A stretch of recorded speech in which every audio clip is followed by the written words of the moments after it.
Hello everyone, welcome back to my channel. आज मैं आपको मराठी का नया चैप्टर एक्सप्लेन करूँगी, खरा नागरिक। तो खरा नागरिक किसने लिखा है? फर्स्ट ऑफ ऑल इसके लेखक है सोहा बारटक के। ये 10th स्टैंडर्ड का 14 चैप्टर है मराठी का, एसएससी बोर्ड का। तो मैं आप लोगों को हिंदी में शॉर्ट में एक्सप्लेन करूँगी, रीड करके एक्सप्लेन नहीं करूँगी, ईजी वे में एक्सप्लेन करने की कोशिश करूँगी जो कि आपको समझ में आ जाए। और अगर आप मेरे चैनल पे न्यू हो तो सब्सक्राइब करना ज़रूर ना भूलें और वीडियो को लाइक ज़रूर करें। Thank you. अभी हम लोग एक्सप्लेनेशन शुरू करते। फर्स्ट ऑफ ऑल इसमें एक निरंजन नाम का लड़का था जो कि सुबह उठ के अभ्यास करता था और उसको इसका नागरिक शास्त्री का पेपर था। उसको इतिहास और भूगोल बहुत ही इजी लगता था, लेकिन नागरिक शास्त्री का पेपर जो था उसे बहुत ही डिफ़िकल्ट लगता था। उसके पेरेंट्स जो थे वो बहुत पहले ही ऑफ हो गए थे, तो वो अपने मामा जी के पास रहता था। तो उसके बाद मामा जी को भी किसी काम के कारण मुंबई जाना पड़ा, तो फिर वो मुंबई जाने के बाद कभी भी वहाँ से रिटर्न नहीं आए। उन्होंने पीछे मुड़ के कभी भी नहीं देखा कि निरंजन कैसा है। उन्होंने जाते समय ही निरंजन को उसकी एक दूर की मौसी के पास रहने के लिए दे गया था और संभालने के लिए। तो निरंजन जहाँ रहता था उसने निरंजन को बोला था कि आज तुम सारा काम उम करना, मौसी जो खाने को देंगी वो खाना काम करना और तुम्हारा नाम स्कूल में डालेंगी। वो सब सुनने के बाद निरंजन वैसा ही करता था, सारा काम करता था सुबह उठ के पहले, उसके बाद अभ्यास करता था, फिर स्कूल जाता था।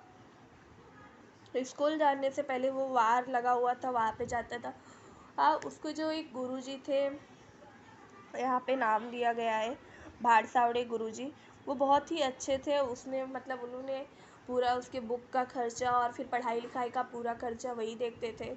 उन्होंने बोला था कि अगर जब तक तुम्हारा इन तीनों सब्जेक्ट्स में जब तक तुम फर्स्ट आते रहोगे तब तक मैं तुम्हें ऐसे ही वार लगा के दूंगा, तुम्हारे बुक्स का खर्चा देखूंगा और तुम्हें ऐसे ही पढ़ने लिखने की सारी सुविधा दूंगा। वार लाउन कि उसको खाने का जो खर्चा था वो देते थे। खाने को हर जैसे गुरुवार शुक्रवार हर वार को उसको अलग अलग इंसान के घर पे खाना खाने के लिए जाना पड़ता था एज अ गेस्ट, दोपहर का खाना। और रात को जो भी बचा खुचा उसकी मौसी देती थी वो खा लेता था। और मौसी की भी कंडीशन ज़्यादा अच्छी नहीं थी, वो जानता था।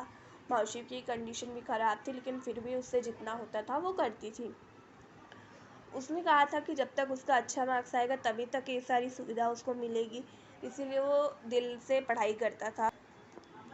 तो उसके बाद एक जब उसका नागरिक शास्त्री का पेपर था एक दिन, तो उसको बहुत ही डिफ़िकल्ट लगता था, इसलिए वो बहुत जल्दी उठ के सुबह पढ़ने लगा था। काम करके सारा निपटा के काम पढ़ाई करने लगा और कैसे टाइम बीत गया उसको पता ही नहीं चला। 9 बज गए थे, वो अपना निकलने लगा, तो वहाँ पे वो अंदर रहते थे डोंगर वगैरह के पास, तो उसको जाने में थोड़ा टाइम लगता। और पहले उसको जहाँ पे वार था वहाँ पे जाना था खाना खाने के लिए, उसके बाद स्कूल में पेपर देने के लिए जाना था।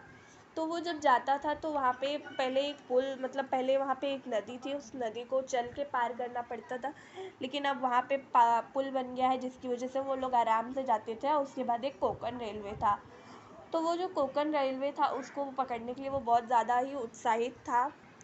कोंकण रेलवे पकड़ने के लिए बहुत ज़्यादा ही उत्साहित था और उस इसीलिए जब वो पुल को पार कर रहा था तो वहाँ पे बहुत बड़ा पत्थर रख दिया था किसी ने। उसको बहुत गुस्सा आया कि जब लोगों का काम ख़त्म हो जाता है उस चीज़ से तो वो उसको वहाँ से हटा क्यों नहीं देते।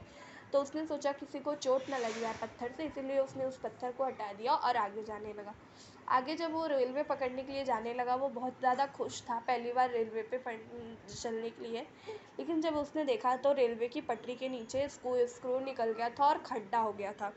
उसने जब देखा कि उस खड्डे को बहुत ही गहरा खड्डा हो गया था, तो उसको बहुत ही डर लगने लगा कि कोई भयंकर इंसिडेंट ना हो जाए, किसी की जो ट्रेन से लोग आएंगे उनकी जान ना चली जाए, इसीलिए वो बहुत ज़्यादा डर गया था।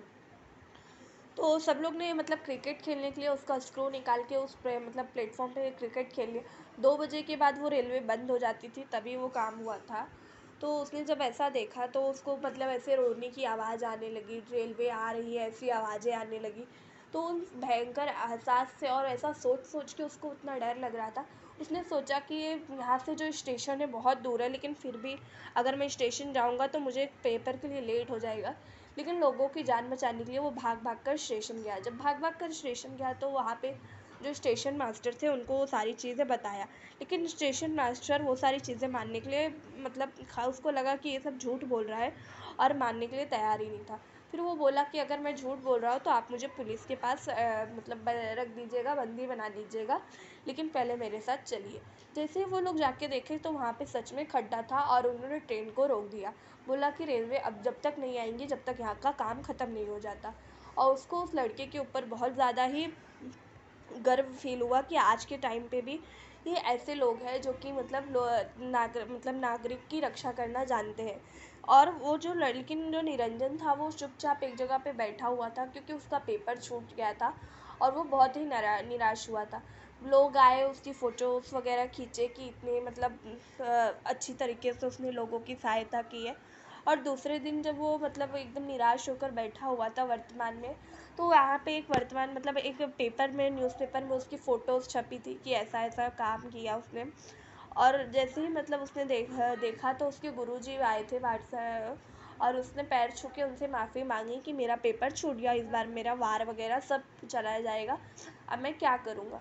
तो उसके गुरुजी ने बताया कि ऐसा कुछ भी नहीं है, तुम्हारा पेपर जो है कल हो जाएगा। और उसको बहुत सारे मतलब पुरस्कार वगैरह मिले, उसको स्कॉलरशिप मिली। उसकी आगे की पूरी पढ़ाई उस गवर्नमेंट ने देखी, सरकार ने देखी और उसको बहुत से इनाम दिए। और जो गुरुजी थे उनको भी उससे बहुत ही प्राउड फील हुआ। और उन्होंने बोला नागरिक शास्त्री का तुमने लोग अभी नागरिक शास्त्री को पढ़ते मतलब पॉलिटिकल साइंस को पढ़ते, लेकिन तुमने उसको निभा के दिखाया। Thank you everyone. अगर आप लोगों को समझ में आया हो तो वीडियो को लाइक ज़रूर करें। Thank you so much.